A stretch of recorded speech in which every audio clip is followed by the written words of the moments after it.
He estado leyendo un libro que se llama Transiciones de Bruce Feiler, creo que es el autor. La verdad es que ya lo tenía desde hace un chorro de tiempo, pero lo dejé de leer porque como que lo compré en un momento muy específico de mi vida y cuando ese momento pasó como que sentí que ya no necesitaba el libro, entonces lo dejé de leer. Pero por azares del destino y de la vida, hace poco... ¡Wow! ¿Qué onda con ese pájaro? Está enorme, literal. O sea, está gigante. Bueno, sí, no me acuerdo qué les estaba contando, pero básicamente por azares de la vida y del destino y de lo que ustedes quieran, volví a verlo como que en mi estantería y me dieron muchas ganas de leerlo. Y oigan, no puede ser lo mucho que lo necesitaba. En este libro Bruce Feiler básicamente habla de que todos tenemos como que una forma de vida y literal esta forma puede ser lo que tú creas que mejor identifica como que el cómo vives tu vida, las cosas que te pasan.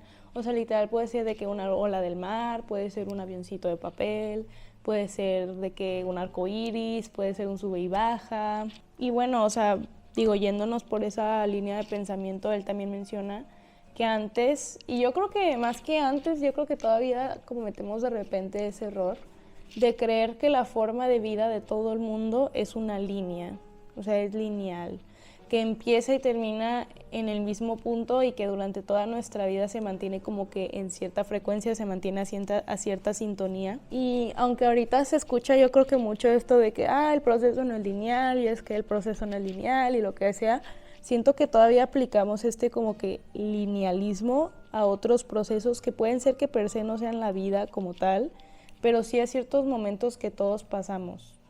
Por ejemplo, el enamoramiento, el duelo, las crisis de los 20, de los 30, de los 40.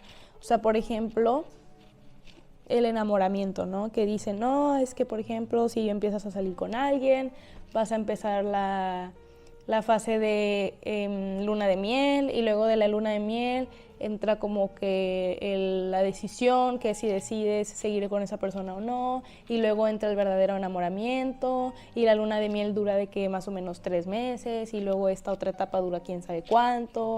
O por ejemplo en el duelo, que es de que no, pues cuando estás viviendo un duelo, primero es la negación y luego es de que el enojo y luego es la negociación y luego es la aceptación y luego quién sabe qué y luego quién sabe qué. O por ejemplo en las crisis de los 20, de los 30, de los 40, que cada crisis como que no constituye algo que vivimos más o menos a esa edad. O sea, por ejemplo, a los 20, pues está esta crisis como que más orientada hacia la identidad, hacia quién somos, de que es que no sabemos qué hacer con nuestra vida y no sabemos qué onda con nuestro futuro y tenemos miedo y al mismo tiempo no sabemos cuál es nuestro rol en esta vida, etcétera. Y luego está de que la crisis de los 30, que es como que más acerca de la monotonía y de que querer hacer algo más con tu vida pero no saber qué y romper con la rutina.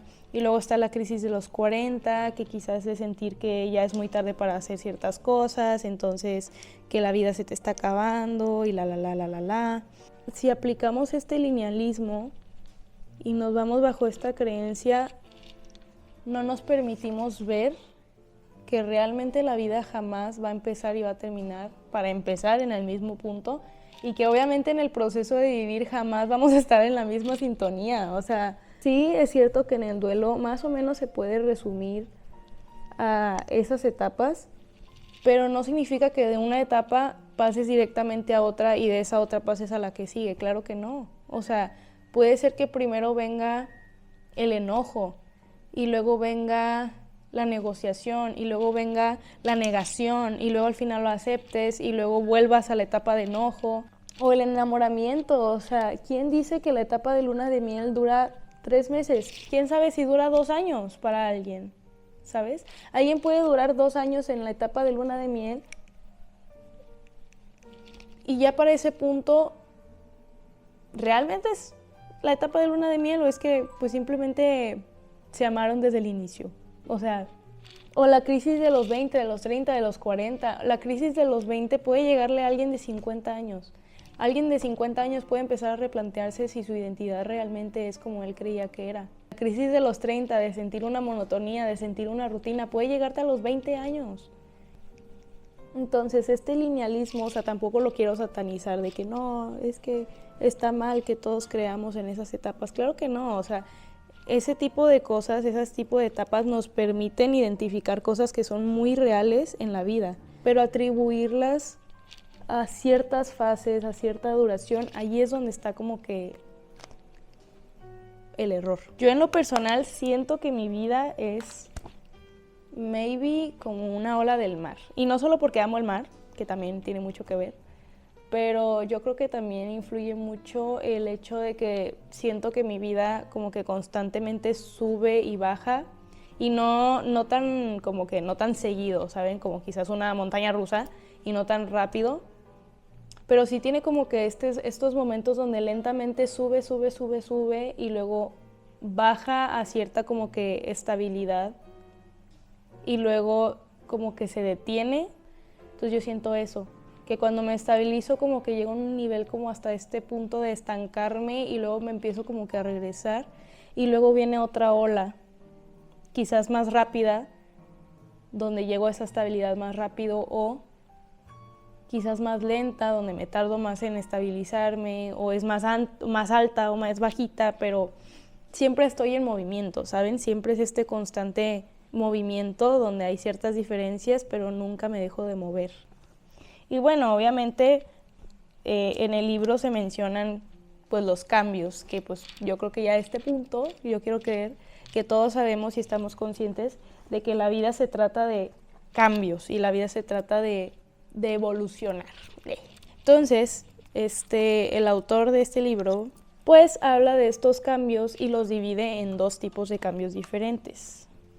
Que los primeros son disrupciones, que básicamente son los cambios del día a día, o sea, que si se te olvidaron las llaves, que si te tuviste que ir en Uber, que si te cambiaron una clase o te cancelaron una clase, que si te levantaste 5 minutos más tarde, ese tipo de cosas. Básicamente, yo creo que así poniéndolo en metáforas, es como una gotita que cae en un charco y como que medio sacude el charco, pero eventualmente el charco vuelve a su misma como que estabilidad, ¿saben? Para este autor es más o menos eso. Esas son las disrupciones, que son cambios del día a día que no implican o no significan un cambio mayor. Simplemente es como que algo que en ese momento medio nos mueve, pero volvemos a nuestra vida normal, ¿saben? Y por otro lado están los que él llama terremotos vitales, que bueno, el nombre como que ya altera un poco, ¿no? Pero básicamente los terremotos vitales son mucho más fuertes que estos cambios que vivimos todos los días, ¿verdad? O sea, que estos terremotos básicamente nos obligan a ver las cosas de forma diferente, nos obligan a replantearnos nuestra forma de vida. Obviamente no es que estemos viviendo este tipo de situaciones, este tipo de casos todos los días, porque imagínense, o sea, nunca llegaríamos a un nivel de estabilidad de, ok, ya más o menos ya sé cuál es, pues jamás, ¿no? Entonces por eso él lo menciona como terremotos vitales, de que pasan una vez cada, ¿saben? Y obviamente estos terremotos vitales no se ven igual para todo el mundo, ¿no? Lo que para ti significa una simple derrupción, para otra persona puede significar un terremoto donde completamente se tenga que replantear quién es. Y ahora a este autor como que le encanta Viktor Frankl. Si no saben quién es Viktor Frankl, ¿qué onda? Porque no sabes quién es Viktor Frankl. Pero básicamente es básicamente es el autor del Hombre en busca de sentido, que es este libro que trata de las bases de la logoterapia y de encontrarle un propósito a tu vida y así. Pero sí, a este autor le encanta y lo cita mucho. Entonces, aquí menciona él algo que decía Viktor Frankl, que es que el sufrimiento se acaba en el momento en el que le das sentido, ¿no? Para Frankl, el sufrimiento era no tener sentido, no tener un propósito. Y más o menos bajo esa línea de pensamiento, el autor de Transiciones, Bruce Feiler, dice que la única forma de superar un terremoto vital es darle un sentido. Y el sentido que tienen los terremotos vitales es cambiarnos. Y no necesariamente es que dejes de ser una cosa para empezar a hacer otra cosa completamente diferente, sino que el propósito de estos terremotos vitales son transicionar de lo que somos a algo más.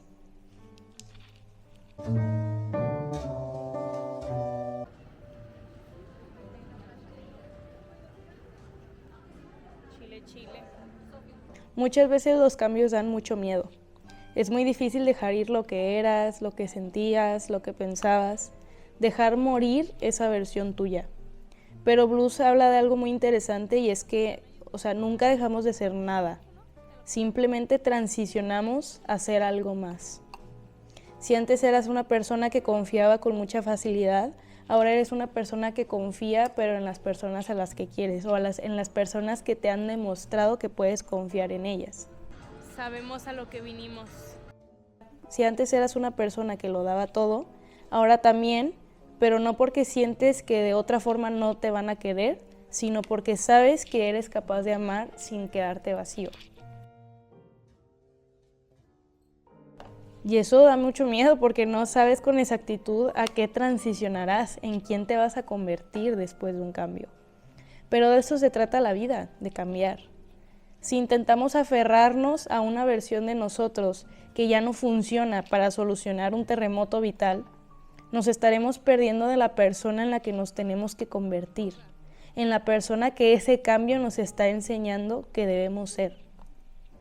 Pero una vez que pasamos esa barrera, que pasamos ese miedo y nos abrimos a las transiciones, debe cambiar también nuestra narrativa.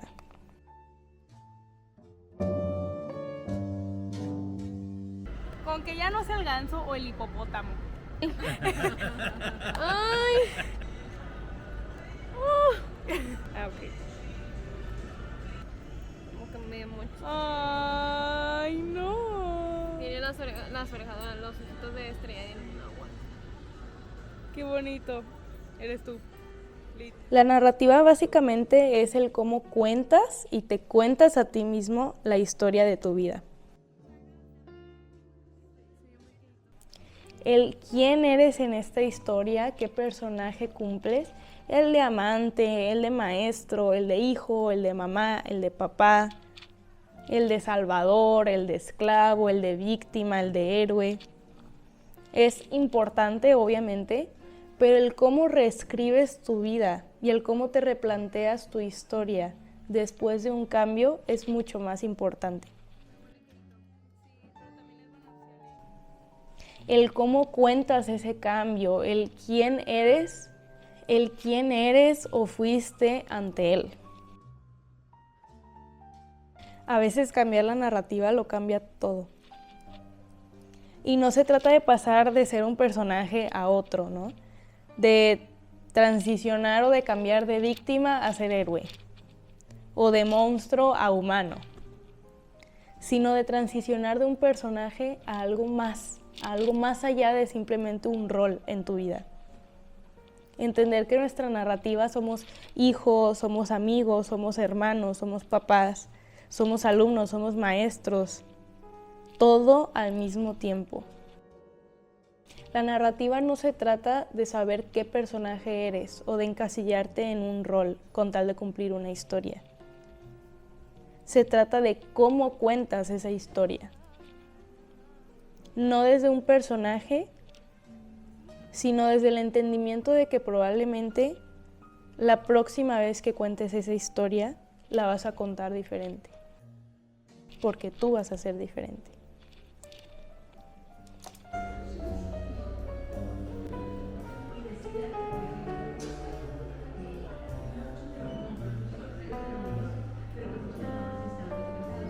La narrativa básicamente es nuestra forma de entender nuestra propia vida y el cómo se lo contamos a las personas tiene todo que ver, literalmente tiene todo que ver. El cómo se lo cuentas a tu mamá, el cómo se lo cuentas a tu mejor amiga, el cómo se lo cuentas a tu pareja, el cómo se lo cuentas a tu psicóloga. Tenemos que entender que estas historias no son historias separadas. No son diferentes versiones de un mismo libro, sino que todas estas narraciones comprenden lo que es la vida en sí. Todas estas nuevas perspectivas, o todas estas nuevas point of views, todos estos POVs, todo esto comprende lo que es nuestra vida. Y el encasillarnos a ser un personaje nos limita a siempre cumplir un mismo rol, que no transiciona, que no cambia. Un héroe que nace y muere siendo héroe. O una víctima a la que hacen y nunca se logra superar. Pero yo creo que de llegar a elegir un personaje al contar nuestra historia, tendríamos que elegir obviamente el de personaje principal. Porque nadie más en tu vida es el personaje principal. Siento que, por ejemplo, yo en lo personal muchas veces viví mi vida como un personaje secundario. O sea, viví mi vida pensando en obedecer hasta cierto punto a un personaje principal que ni siquiera llegaba a entender quién era. Pero era como que, ¿saben? Esta cosa de que los personajes secundarios, pues a fin de cuentas reaccionan a lo que hace el personaje principal. Y realmente fue hace relativamente poco que me di cuenta de que ya no tenía por qué seguir siendo así. De que yo tenía esa habilidad y ese privilegio de cambiar mi narrativa y comenzar a ser personaje principal. Empezar a ser quien provoca esos cambios en la vida, ¿saben? Y no en las demás, no significa que vayas por ahí manipulando a la gente porque son personajes secundarios. Claro que no, porque cada quien es su personaje principal y eso es lo bonito. Que no se trata de que cada quien sea algo diferente. Todos somos nuestros personajes principales y secundarios y terciarios y ambientales y todos somos personajes de relleno, todo al mismo tiempo, ¿saben? Y eso es lo bonito. Que siempre tienes esa habilidad de transicionar a hacer otra cosa, a algo más. Pero la única forma de poder permitirnos transicionar y realmente hacer un cambio es dejar ir quién somos. Porque como dice Bruce, y se los dije hace rato, si nos aferramos a ser quien éramos después de un cambio, no nos vamos a permitir ver la persona en la que nos estamos teniendo que convertir, la persona que ese cambio nos está enseñando a ser.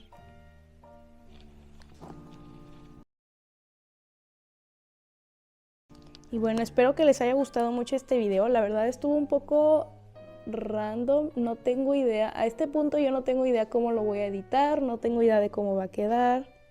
Porque hoy pues voy a salir y voy a hacer varias cosas, entonces también quiero que sea como que sí reflexivo, pero también medio vlog. Entonces la verdad no tengo idea cómo le voy a hacer. Amanda del futuro, Dios te bendiga, porque no tengo idea cómo le vas a hacer para que esto quede chido.